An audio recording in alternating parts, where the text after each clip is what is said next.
মদিনার এক ছোট্ট মহল্লায় প্রতিদিন এক ছেলে মাদ্রাসায় যেত আসত।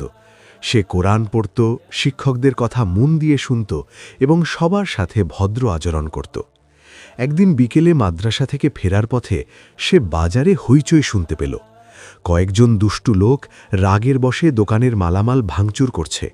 অসহায় দোকানিরা ভয়ে কিছু বলতে পারছিল না।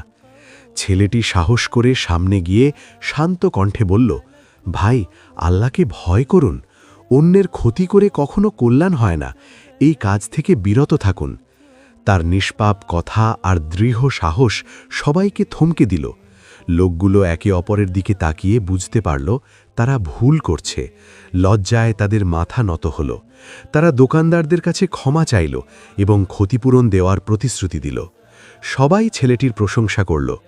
ছোট্ট সেই ছেলেটি সেদিন প্রমাণ করল, সত্য কথা ও সাহসী মন অনেক বড় পরিবর্তন আনতে পারে।